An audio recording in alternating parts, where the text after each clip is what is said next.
welcome back to the channel. Today I've been working on the 12-volt wiring system for the 1971 Excella 500 Airstream.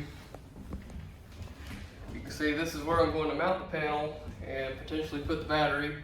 Haven't quite decided if I have enough room for the battery and a microwave here or not, but hopefully the battery will go here. I'll have a switch panel mounted on the side with 8 switches and fuses on the rear, and that'll go into the wires. I only have 6 wires right now.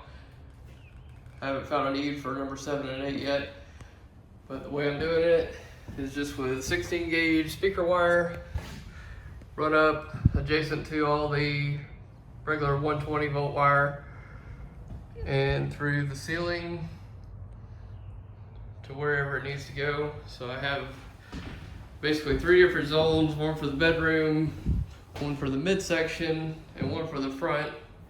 And then I have a section for the shower because those are different lights, so I want to have them on their own separate circuit.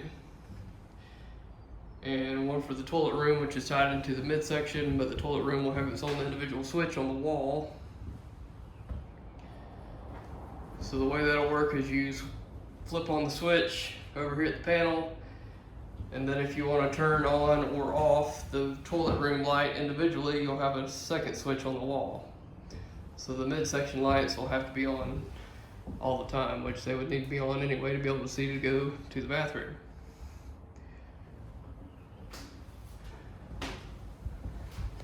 Sounds pretty simple, but it's been quite a bit just planning out where everything needs to go. We'll have lights up here, probably more than likely one on each side. I think these are going to be swivel lights, so they'll kind of come out on like an 8-inch cord, and you can swivel it around and point it wherever you need to above this desktop that'll be here. First thing this morning, I poked through the trailer wiring harness. This is a block. I have there's 7 pins in here for your 7-pin trailer wiring harness, and I put it on the inside here so that I can tie in my 12-volt circuit to the 12-volt charging from the truck. So when you're pulling down the road, it'll charge this battery.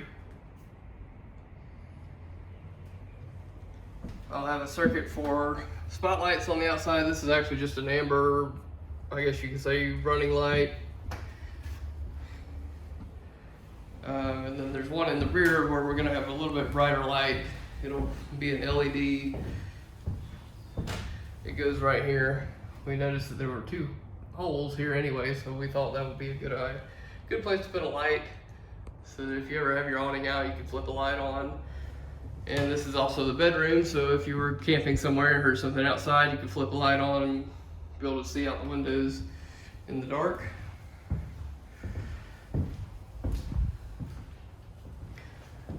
It's a lot of planning and just doing on the fly. Little things I run into here and there that I just can't think of beforehand. So here's going to be a water inlet. That's going to be one of the next things I start working on is plumbing. I set the water heater in today. This is a 12-gallon dual fuel, so electric and also propane water heater. It's 12 gallons. Should be plenty for what we're trying to do.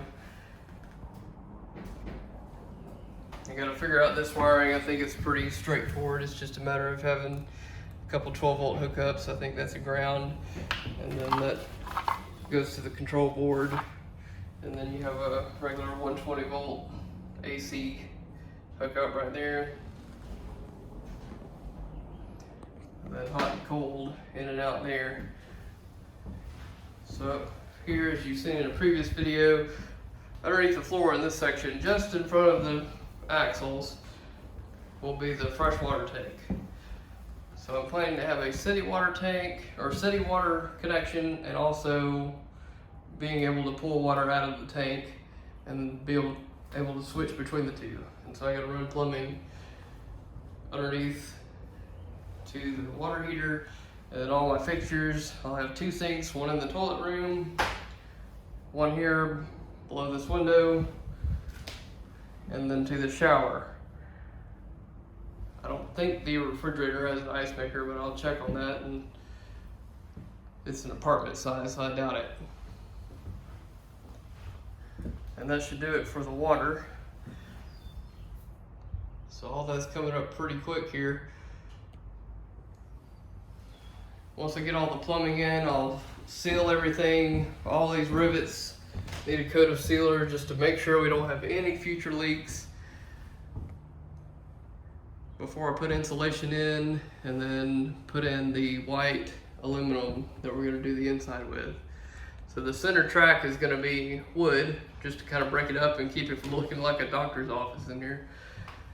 So we'll have the white aluminum paneling along the walls, and then a wood strip. I'm not sure if we're doing tongue and groove or some kind of plywood or decorative plywood, we'll see, and stain it.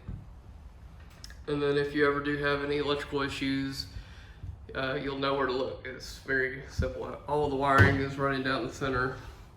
There's very few that break off and go to the sides, but so any issues you have, you should be able to troubleshoot by just taking off the wood paneling through the center. I have the fans wired in. They're working.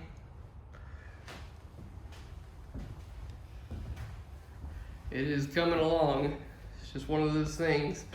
The owner's been polishing the top, so I'm excited to see how that's coming along.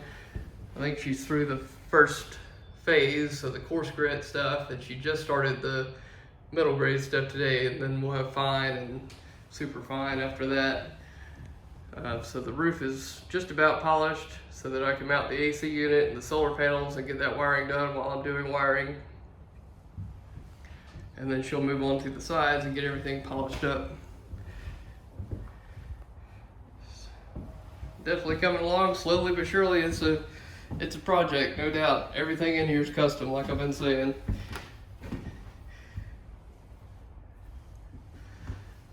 One of the things I do have to figure out is the venting. I believe this is a 2-inch pipe, 2-inch vent pipe. There's one here and another one towards the rear. I don't know that I'm going to use both of them, but I may. The rear black and gray water tank is going to be right underneath this section, so a good 2 feet behind the rear tires. So I may tie it into this vent that's towards the rear, and then vent the sink off of this hole just to use it instead of doing an under counter sink.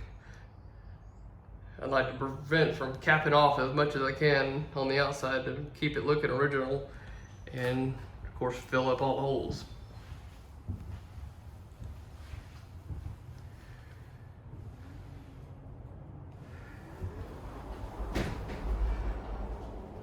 The other thing I gotta do for wiring is do all my running lights. I'm waiting for that 100-foot 4-pin trailer wiring harness to come in so that I can run that from that black box there up the wall and into the ceiling, and I'll run it along this track here on this side. I've just got a lot going on over here, so I'm gonna go ahead and keep it separate and put it on the right-hand side. I am soldering all the connections that's possible, no butt connectors. I may have some ring terminals over here and at the front, but I plan to solder those as well and put heat shrink on everything that's waterproof, make this as durable as possible with no issues. I'd hate to have to take anything back apart in the future and do any maintenance as far as wiring. It's one of those things where you just take your time and do it right the first time and never have any problems, unless we get any rats or something in here.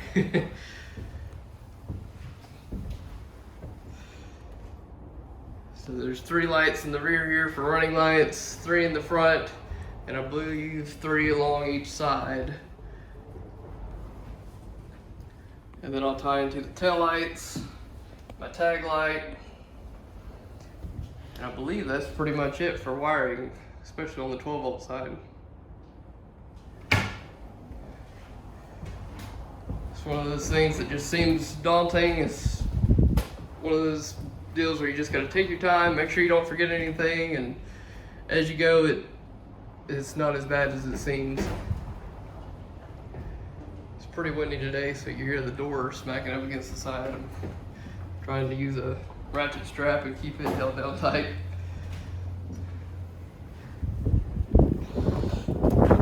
it's coming along. Coming up next shortly will be mounting the solar panels and doing the AC unit up top. And we're waiting on the thermostat so that I can get all that wiring complete. And then I can start on the plumbing. So I'll catch you guys as soon as I get some parts in, and I'll show you guys progress in the next couple days. It may rain in the next few days, so you may not hear from me until next week.